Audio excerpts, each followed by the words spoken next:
I am going to go with Joe Morgan. Johnny Bench. That was my first thought, and I thought, no, that's too obvious. On this day in 1980, who won the World Series? 1980. Um, I think that was the Phillies, wasn't it? You are good. We're going to get you back in the day. Phillies over the Royals. Yeah. 4-2. Who was the MVP? This was the Phillies' first World Series. I'm going to go with Michael Schmidt. Mike Schmidt. There you go. Got one. All right. Let's see here.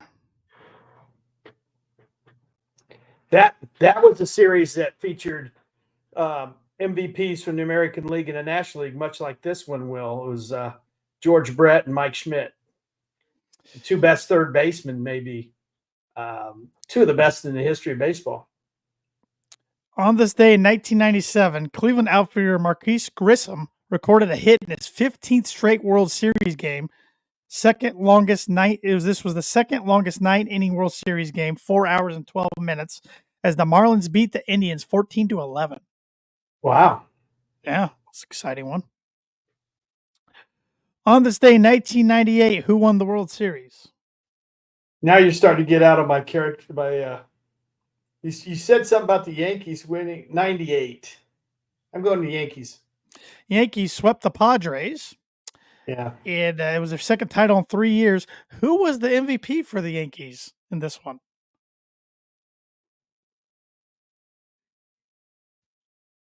Obviously, it wasn't one of the big names. I have two. John Wetland. No. Who was your other guess? Tino Martinez. Good guess. Third baseman Scott Brocious. Oh my gosh, yeah. Yeah. He's not one you think of when you think of Yankee legends. A few more here. On this day in 2001, who won the National League Championship? I have a lot better shot at the ones in the 70s and 80s. 2001, how about Diamondbacks? Diamondbacks beat the Braves 4-1. 2004, who won the National League Championship? So I'll give you a clue. This was the team that lost to the Red Sox in the World Series that year. Cardinals. Cardinals beat the Astros 4-3. On this day in 2007, who won the American League Championship? 2007.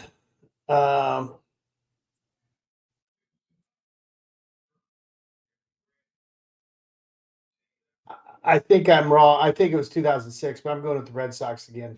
It was the Red Sox. They would go on to beat the Rockies in the World Series. They beat the Cleveland Indians 4-3. See, Cleveland there again. Heartbreak. Yeah.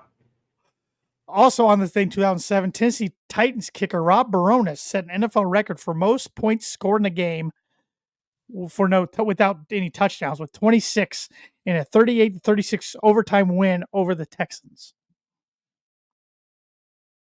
That's pretty good. Yeah, accumulated for 26 of the Titans' 38 points.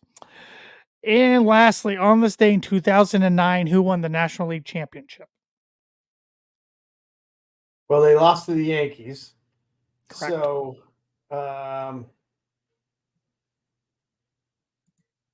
Phillies? Phillies beat the Dodgers 4-1. You did a lot better with those than I ever thought you would. So you should be proud. All right. And I forgot to bring the banner up. But the On This Day segment is brought to you by, like it is every week, Mooney Woodcrafts. Mooney Woodcrafts is a veteran-owned and operated woodcraft shop based out of Texas with Indiana grassroots. They provide 100% hand-cut custom designs that fit your needs, and their pieces are a great addition to any home, office, or man cave. You can see some of their recently completed projects by visiting them at Mooney Woodcrafts on Instagram and on Facebook. And if you let them know the Tan and J-Man Show sent you, you get 15% off your first signed order. It's literally, we're just days away from being 2 months away from Christmas. A wooden sign from Mooney Woodcrafts would make the perfect Christmas gift for any family member or a friend in your life. So give Thad a call or actually send him a message. You can give him a call if you have his number, but send him a message on Facebook or Instagram. Let him know that the Dan Jamin Show sent you 15% off your first sign order. And, he's a Red Sox fan. If you're a Red Sox fan, there you go. Get yourself a sign. There you go. Well, college football, it's hard to believe we are 8 weeks done with the season. Little over the halfway point now for a lot of teams. We're starting to maybe figure out kind of who's contenders, who's pretenders, at least for the 12-team field of the college football playoff, which I got to admit, that's getting a little exciting. You're getting the ranking shows coming out every week and kind of getting them bracketed and seeing who the 4 teams as of now would be to earn the bye and this and that, who would be the non-Power 4 school to get in. So a lot of teams still in the mix. I think Kurt Herbstreit Saturday morning on game day, of course, things have changed since Saturday morning, but he had counted up to like 32 teams still in it at that time. Good. Yeah, that's good. Which is good for the sport. But what were some of your biggest takeaways from week 8, not only around the Big Ten, but around the country? Well, a huge takeaway is just how good the SEC really is. Yes. I think you could legitimately say, even though the Big Ten is dominating the top 5, probably 6 or 7 of the best 10 teams in America very well could be from the SEC. Georgia handling Texas, even though they got kind of sounds like an awful reversal done on them. Mm-hmm.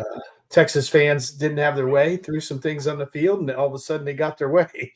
Kind of a dangerous. And it sounds like they're trying to figure out what students did it. They think it was students, and if they find them out, they're not allowed back in the stadium for the rest of the year.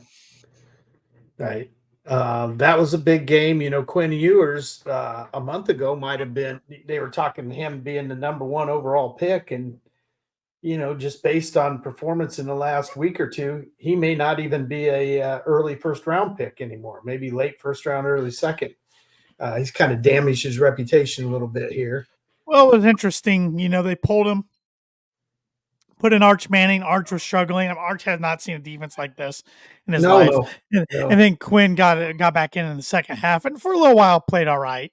But I don't know if they're the best team, but Georgia's better than number 5. I mean, I think if they played Alabama again, they would beat Alabama. They darn near beat them, and Alabama had a huge lead that night. So Alabama losing at Tennessee. 2 out of the last 3, and their other one they didn't lose. They scraped by. So Kalen DeBoer, I'm not saying he's hot, but I think he's feeling it a little bit from Alabama fans. And my question to you is, why did Tennessee rush the field and take down the goalposts? I understand it 2 years ago. 2 years ago was a huge deal when they beat Alabama. But now they're ranked 11th. They're in the mix for the college football playoff. It's like you weren't even that big of an underdog. I think it was 2.5, 3 points. I didn't understand that. Well, you've got 20-year-old kids. I know. Night game. Alcohol induced. I know. What a great experience to run out in the field and take a goalpost down. I mean, I'm not anti-field rush. I want to be that, but I think there's certain situations that call for it more so than others. And when you're number 11 in the country, I don't know if you should be rushing the field against anybody unless the game ends on a heroic play. Well, even think a week ago when not the entire crowd, but some Illinois people came down on the field when they beat 1-5 Purdue. Yeah. So, yeah. What the heck? Yeah. Well. So, yeah. Yeah, that was those 2 games kind of stood out. Obviously, in the Big Ten, I wasn't necessarily surprised Indiana beat Nebraska. I was surprised they hammered Nebraska, 56-7. I mean, any way you cut it, that's a whooping. I knew Nebraska's. I knew Indiana had a great offense. I wasn't sure about their defense, but they had Nebraska commit 5 turnovers, if I read that correctly, and also stopped them inside the 10-yard line early in the game. And Man, it must have just got out of hand. I think it was 21-7 at half, maybe something like that, maybe 28. 28 ended up being 28.5. Yeah, Wow. they did suffer. Their quarterback, I'm not quite sure. It sounds like he tore his nail or something on a Yep. throw, Yep. and he's not going to play this week. Might even be an extra week after that yet before they have their bye. Yeah. And that kid's good. Yeah, he's very good. Transfer from Ohio. Yeah. Yeah, but those things can linger, especially on your throwing hand. Even when he comes back, he'll probably have to wear a glove. Yep. So it'll be interesting to see how that affects them. They do get Washington at home this week. Washington had a much needed bye after getting trounced at Iowa 2 weeks ago. So Yeah. and it's college game day going to Bloomington for the first time ever. There's only I think 4 or 5 schools they hadn't been to. IU was one because at first I was kind of surprised they didn't wait a couple weeks for the Michigan game. But I suppose if they really want to go, this is the week to do it because say they hold off and IU ends up losing to Washington Right. and then Michigan State, then you're not going. Right. So I understand. And Lee Corso's 89 years old. He was a coach there back in the Yeah. day. That's definitely got to be a storyline. So I'm, as a Purdue fan, I'm more jealous than I am anything else. Oh yeah. But so I get it. I get it. I mean, and their fans have reason to the and I'm one of these people. I can complain about IU's schedule, but they beat who's on their schedule so far, and they've not only beat them, they've handled them. They are the only team in the country that hasn't trailed for a second this season. I believe them and Army. Army hasn't either. Okay. I did hear an interesting thing on the radio show this morning called Greeny, which is on 10 to 12 on ESPN radio. Is that Mike Greenberg show? Yeah, and he loves the Big Ten, and he says, I don't mean to act like I'm bringing down Indiana at all, but he goes, what's Indiana ranked this weekend? He said, they said 13th, and they said, what's Alabama ranked? And they said 14th. Yeah. And so they compared the schedules, and Alabama's played the 6th toughest schedule in the country. Sure. 6th or 7th, and Indiana's was 109th. Yeah.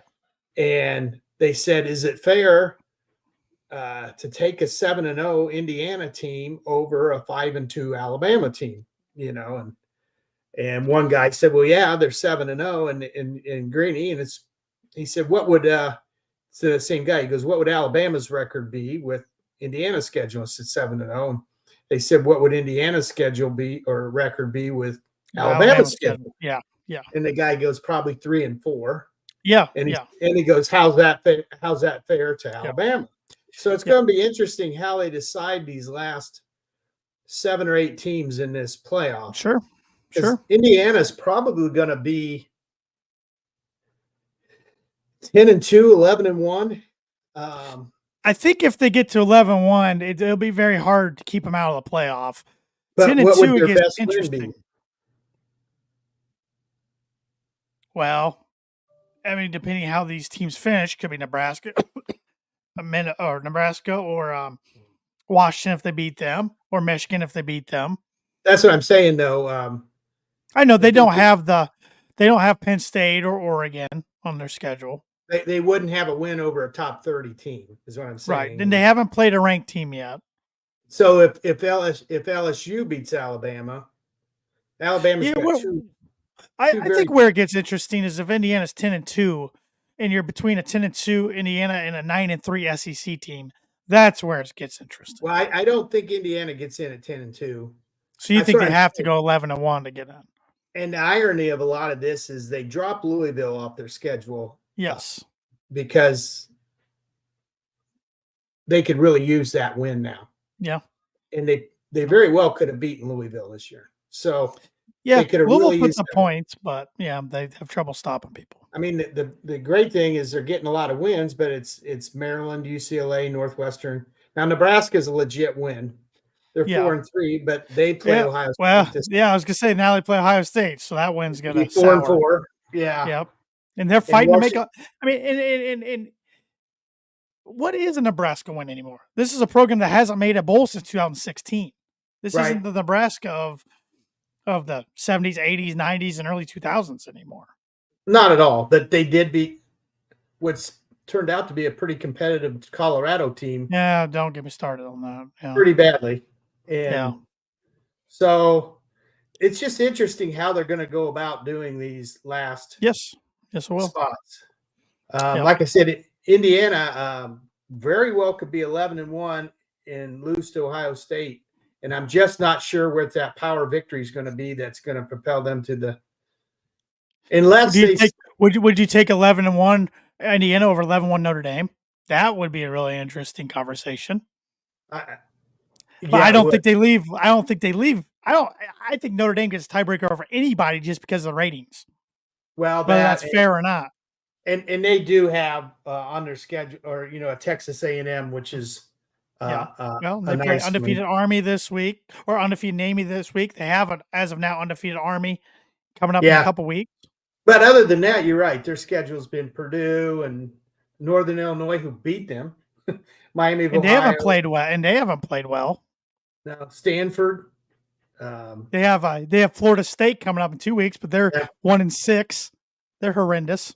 yeah, yeah. That was supposedly one of the games that could help put them over the top. Florida State and USC, and so Notre Dame's got to hope that Texas A&M just keeps Mm-hmm. going on and Mm-hmm. potentially becomes a playoff team as well. Yep. Because somebody's going to get in the playoffs by winning their conference championship, which Notre Dame doesn't have a chance to do. Sure. That at like 9-4 or something. Yep. So other notes around the Big Ten: Illinois, good win over Michigan at home. Yeah. Now they're up to number 20 in the rankings. They're bowl eligible with 6 wins. Yeah. Josh is still sticking to his quota, which he upped from 8 to 10.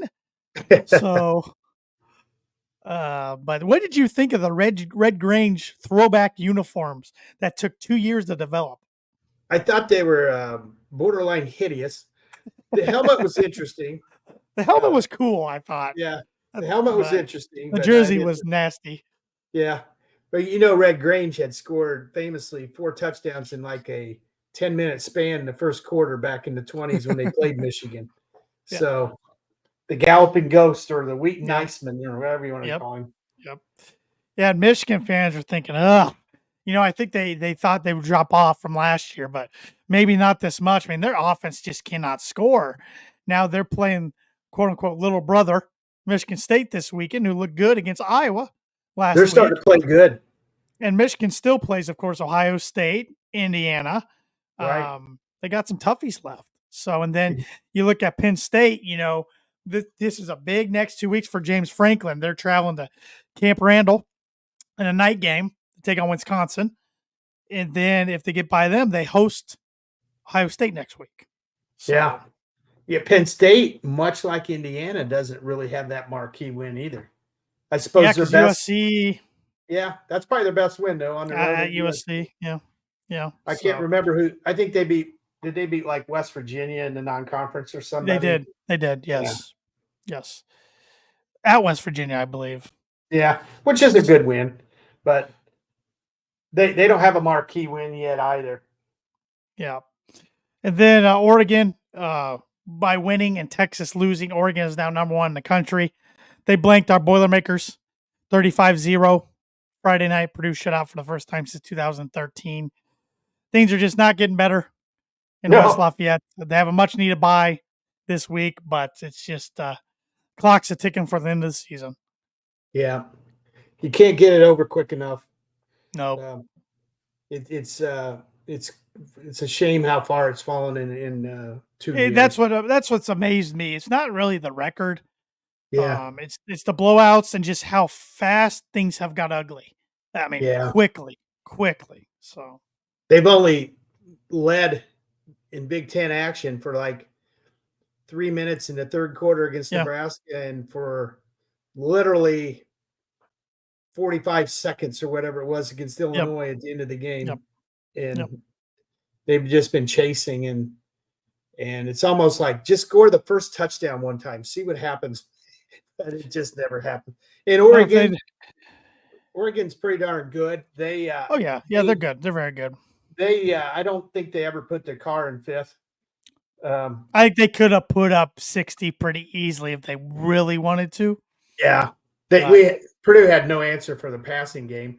I Too think Dan fast. Lanning was mad at Oregon at halftime because Purdue was running the ball on them and they Mhm. couldn't get the run going. So in the Right. third quarter, to me, it looked like they were working on their run game. Working on stuff. Yes. And it'd Yep. be 3rd and 7. They'd throw Yep. for 10. Then they'd go right back at it and work at it. And if they wanted to just go and throw gear, I don't know if it got to 60, but they would have hit in the 50s. There's no doubt in my And mind. it may be just because they're new to the conference, but I don't have a hatred of Oregon by any means Yeah. yet. I thought Lanning was respectful post game. I thought Dylan Gabriel was very respectful, said what a great atmosphere Purdue had tonight. And shout out to the Purdue fans. That's one thing I do want to mention for a team that was going into Friday night. And I understand they were playing the then number 2 ranked team in the country on national television. For a team that was 1-5, fans really showed up. And They if you did. put Indiana, Illinois, a lot of teams in the Big Ten in that same situation, they don't have attendance near what Purdue did. So now, will they show up next week when Purdue plays Northwestern at noon? Probably not. No, you're looking to drop from 58 to probably 34, 35,000. Yeah. Because Northwestern's not real sexy anyway. And No, that's the Big Ten Network. And as one of my buddies said today, surprised it wasn't Big Ten Plus. yeah, I don't think they do that for Big Ten games. No, they can't. They can't. But if they could, it probably would have got flexed. Yep. Yeah. So we'll go around the Big Ten and pick some games, and then we'll go across the country and pick some top 25 games. Starting off with a Friday night game, long travel for the Scarlet Knights as they travel from East Piscataway to Southern California to play USC. I have the Trojans for 5. I got the Trojans for 5 as well. Nebraska at number 4 Ohio State, who they're just ready to get back on the field. I went ahead and picked Ohio State for 8. I did too. It's nothing against Nebraska. I just think Ohio State's gonna be out for blood. So. Yeah, bad timing award. Washington at number 13, Indiana, like we mentioned, College Game Day is going to be there. But Indiana does have backup quarterback playing. I have IU for 1 because of the backup quarterback. I don't know anything about the kid. I'd probably had him for 3 or 4 if he was playing, the quarterback was playing.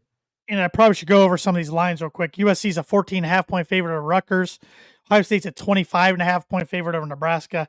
Indiana's a 6.5 point favorite over Washington. I'm going with Indiana as well for 2 points. Yeah. Maryland at Minnesota. Minnesota's a 4.5 point favorite. Come from behind win for Maryland over to USC. Both these teams are 4-3. I have Minnesota for 4. I have Minnesota for 3. Northwestern in their 3-4 record travels to Iowa, who's 4-3. Iowa's a 13.5 point favorite. And I have Iowa for 6. I got Iowa for 6 as well. The lone top 25 matchup in the Big Ten. Number 20, Illinois at number 1, Oregon. Oregon's a 21.5 point favorite. Last time Illinois traveled on the road to play number 1 team in the country, 2007. Jay Lehman, Juice Williams, and that Illinois team went into Columbus and beat Ohio State. Well, I've seen both teams play the last 2 weeks. I have Oregon for 7. I got Oregon for 7 as well. Michigan State at Michigan, and Michigan's a 5 point favorite. I have Michigan for 3, and I really don't know why I do. I got Michigan for 1. I think Michigan's much closer to the bottom of the Big Ten than they are the top.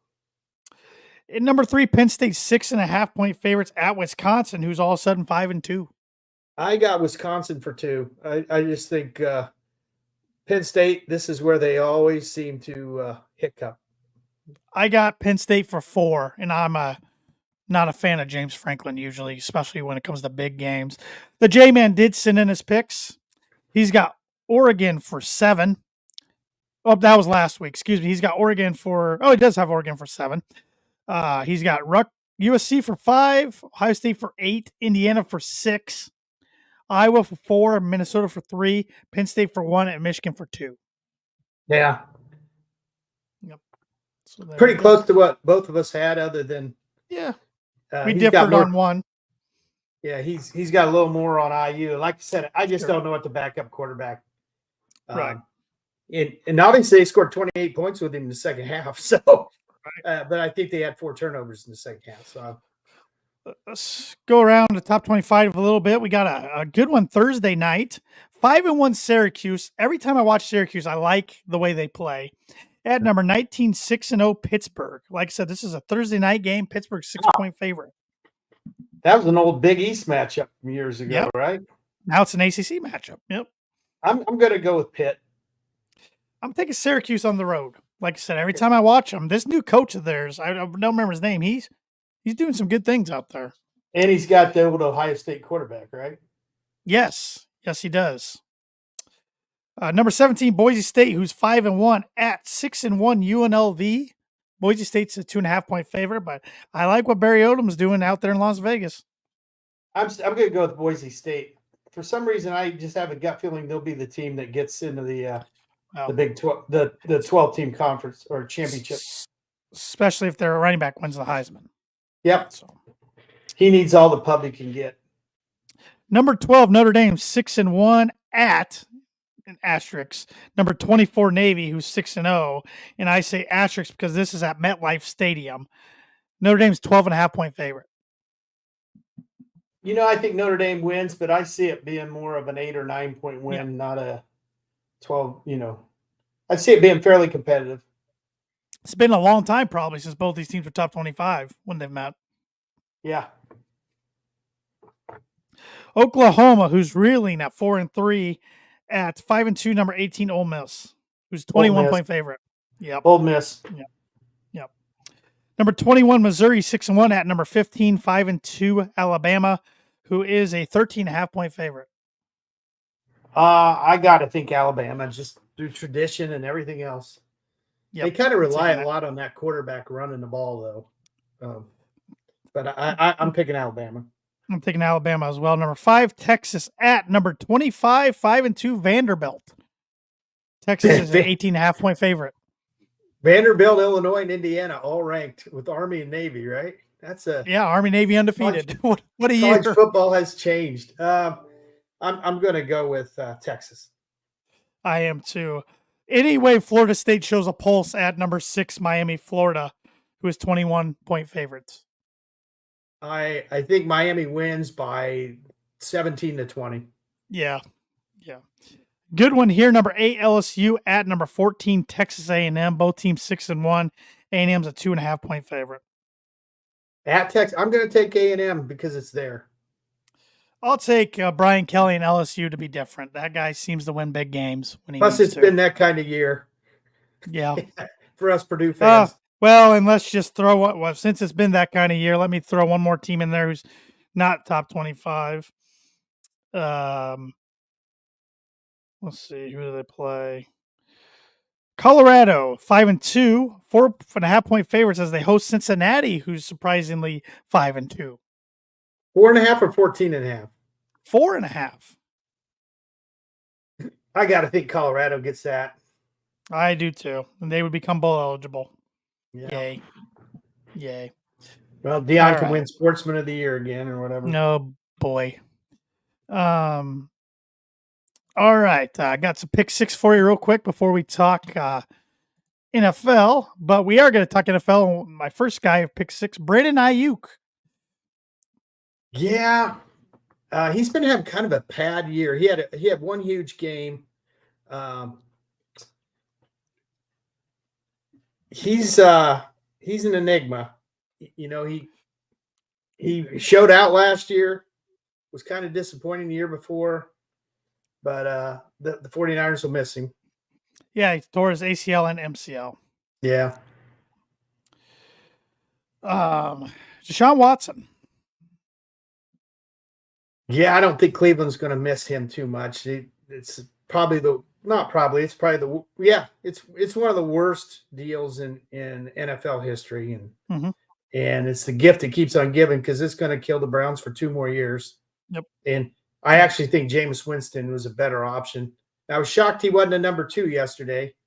He got in the game because number 2 DTR got hurt. So watch for the Browns being a little dangerous now that they've got somebody who can actually throw the ball. I don't know.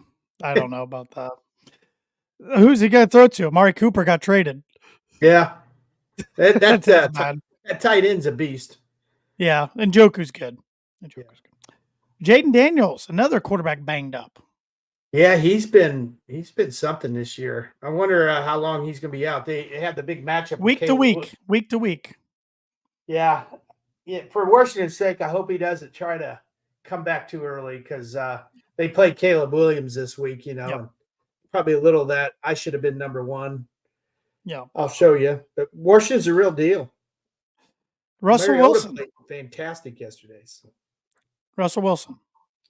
Russell had quite the redeeming story because it's like a movie. He started out, just playing god awful, and then he got hot, and they were catching those rainbow bombs of his, and I mean Yeah, back we'll to back to see. back. I'm giving it time. I'm giving it Yeah, time, but he yeah. did. He's got the perfect formula for him in Pittsburgh, like he had in Seattle. Good He's got defense, big some good receiver like weapons, Pickens. good line. Goes up and gets it. Yeah. Yep. Pittsburgh's going to be an interesting study from here on out because that took quite bravery to make that change. Yep. Two more. Anthony Richardson. He's got the Colts in a little bit of an enigma, in my opinion. He's a heck of an athlete, and he's probably a lot like a rookie Josh Allen was, where he's just so athletic and big and fast.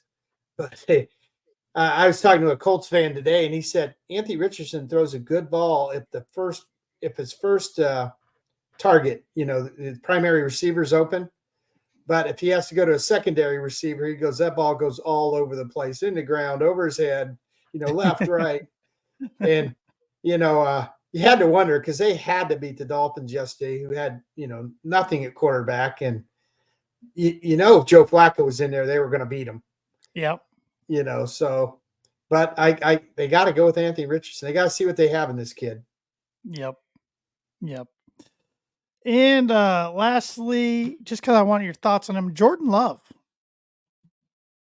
Yeah, he's more like Brett Favre than he is Aaron Rodgers as far as he'll get 3 or 4 big plays for you, and he'll give the other team a couple a game too.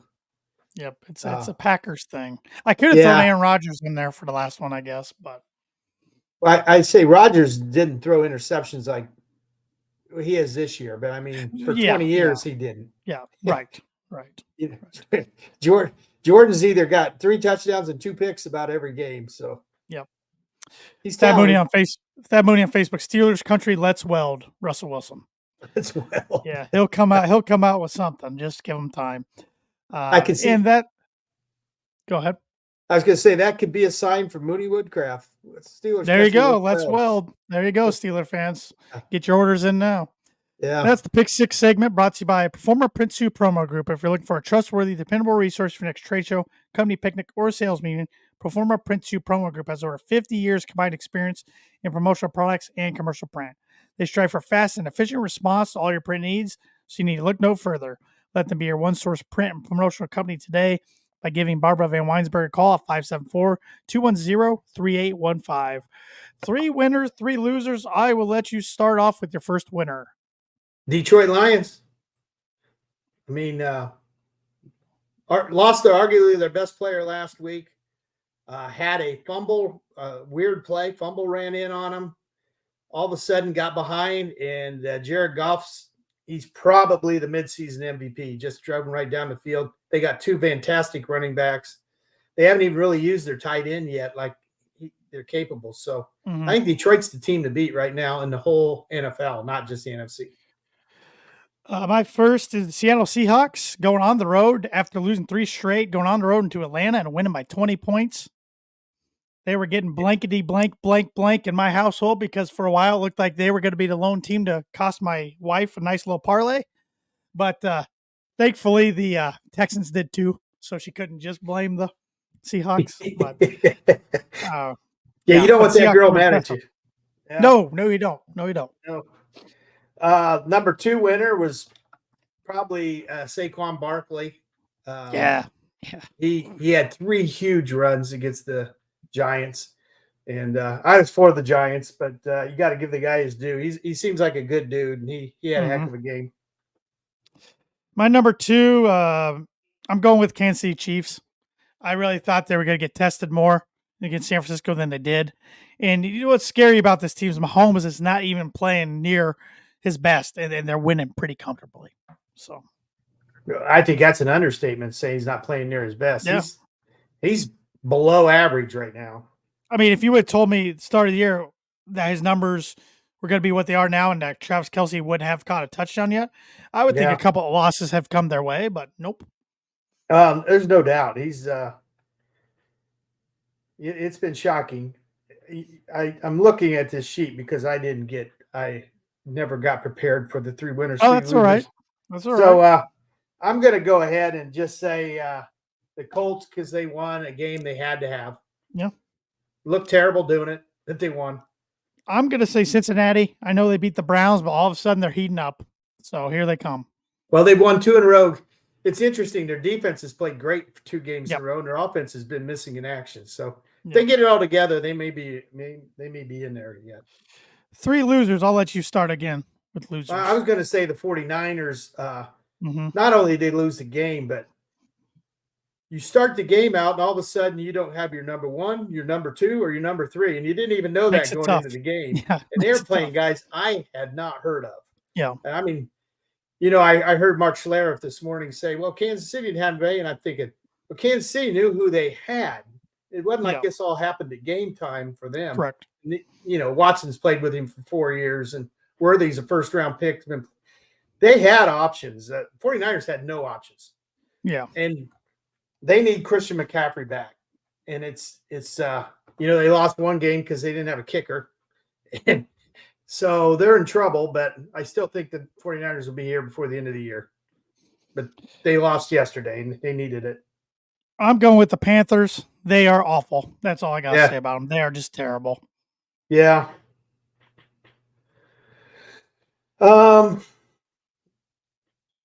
Houston Texans, CJ Stroud threw for 80 yards. I mean, he's played an NFC North team twice this year and has just been poor both games. Mm-hmm. Mm-hmm. I thought all along the Texans are pretenders, but big game with the Colts this weekend. Yep. Number 2 for me, New York Giants. They looked lifeless yesterday, and now all of a sudden Dable says that Daniel Jones has started going forward, but Daniel Jones is frustrated. So I don't see that season turn around for them anytime soon. Well, they lost their left tackle, and all of a sudden 8 sacks yesterday. And I mean, they were on. Yeah, they need some help. There's no question. Thad Mooney on Facebook says 2 quarterbacks start 6-0 with more touch interceptions than touchdown. Mahomes and Peyton's first year in Denver. Yeah, I think it might mean last year there, Thad. They start off 6-0 this last year. The first year he was in Denver, they did not start 6-0.